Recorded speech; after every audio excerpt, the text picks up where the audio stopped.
We've written so many books and we've offered so many processes, and every process is about getting into the vortex, because every process is about releasing resistance. And we recognize that sometimes you're in a very uncomfortable place, and when we say cheer up, you'd just like to punch our lights out. In other words, nothing is more disturbing than to know what you want and not be anywhere near it and have someone saying, well, it's just over there, go over there. It's over there, just go get it. What's wrong with you? Go over there. Because if you could, you would, is what you want to say. Do you think that I like being here with not enough money? Do you think I like being here in this body that isn't working well? Do you think I like being here in this empty bed? Do you think I like being here where I'm absent of so many things that I want? That's what your feedback often is. And we understand that sometimes you just can't seem to get there from there. Sometimes you'll have a conversation with someone, we know you have, where you have something very clear that you would like to say. Even Jerry and Esther, as aligned as they are, occasionally will have a situation where they see it differently. And both of them are so sure that their perspective is the right way of seeing it. And the other day, Esther said, after pondering something like that for an hour or so, it was shocking when I realized that your opinion, even though it's wrong, is valid. In other words, you have as much right to your wrong opinion as I have to my right opinion. And Jerry looked at her as if to say, I don't think you've made any progress yet.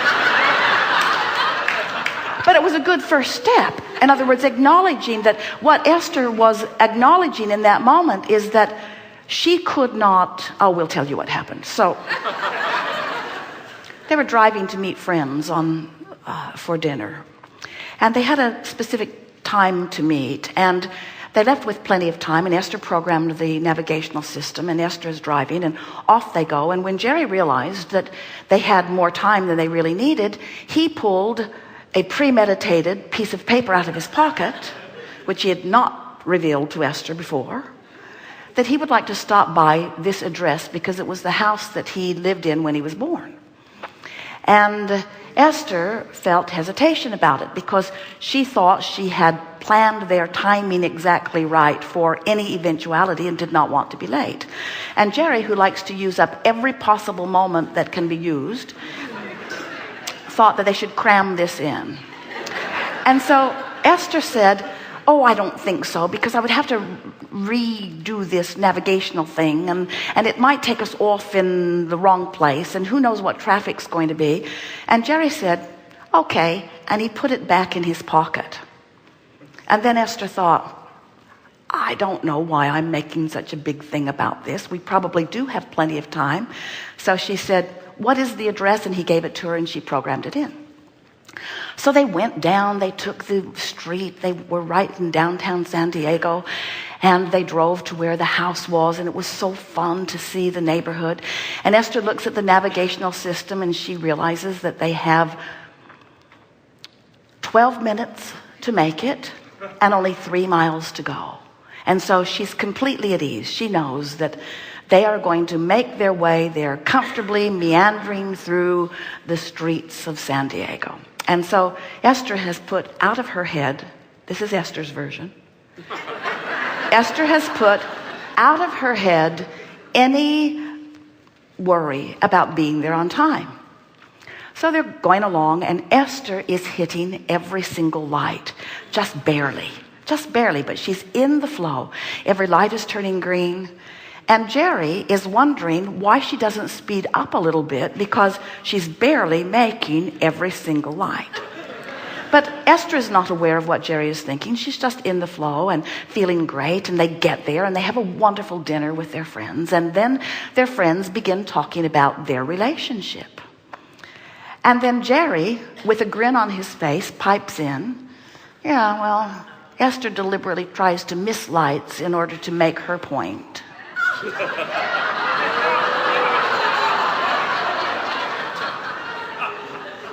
And Esther said, no, I didn't. How could you think that of innocent me? Well, we've told enough stories about Esther rather being right than feeling good that it's easy to understand why Jerry might be suspicious of her motives. But here is the point that we are wanting to make with this experience. Esther was, from her perspective, really not even thinking about that anymore. She'd left it behind. Jerry was still worried that he was going to make Esther late. And so he was seeing the exact thing from one perspective, and Esther was seeing the exact thing from another perspective. And Esther realized, she tried to explain, and they were all laughing about it, and Jerry was really playing with her more than anything else. But Esther realized that she could talk until she was blue in the face. She could talk. She could write a book about it. It's not worth it. Don't do it.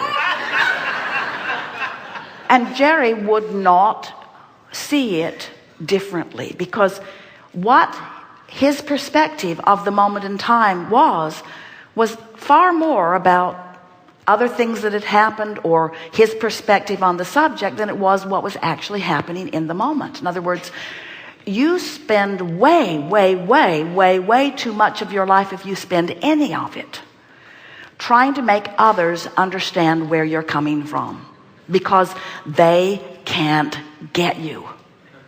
And it's such an interesting thing.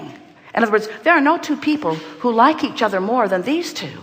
And yet they saw the same moment in time completely different. And it is, from our words to your ears, a waste of life to spend any time trying to convince others of your point of view, and even more, to try to persuade them to approve of you or to appreciate you through the presentation to them that you are offering. And yet almost every one of you is offering a presentation to others to evoke some sort of response from those around you. And in the process, now, pleasing others, we're not against it. We're not saying that you shouldn't be nice to live with and that sort of thing. But when you care more about the perspective that those that you walk around in human form with, you care more about their perspective than you do about your alignment with who you are, you're letting them and you're letting yourself train yourself away from your guidance system. In other words, it gets off immediately. So think about it. So after the fact, if Esther had come away from that dinner conversation more convinced than ever that she has to really convey to Jerry what she's feeling in every moment in time, we say, what an awkward, bulky, potentially unpleasant relationship that would become.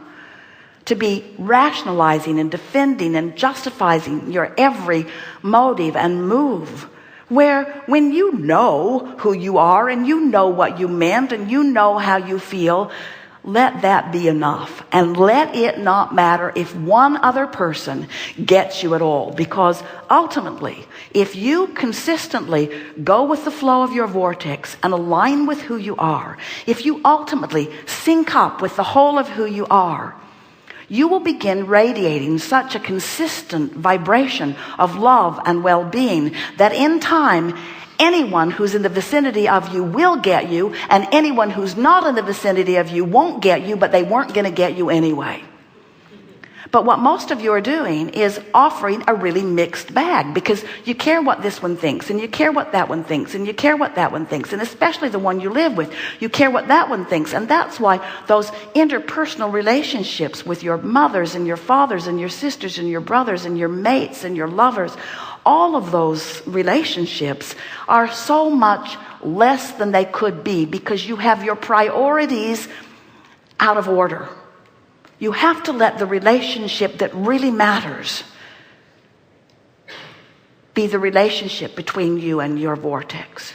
And when you put that relationship first, and you make sure that you know what it feels to be in resonant alignment with who you are, then the edge just comes off of you. You are never defensive. You are never justifying. You're always in your power. And do you know, the reason that anybody that you know, even you, has ever misbehaved, ever, even one time, is because you have not been feeling your power, and you've been trying to make up for it in some way that really is impossible. Where when you are in sync with who you are, then the cells of your body are all communicating. You're thriving. Your mind is sharp. You're clear-minded. You have balance. Love is flowing through you. The best of life is a vibrational match to you. Everywhere you go, doors are opening. People who are watching you are wondering what magical power you have.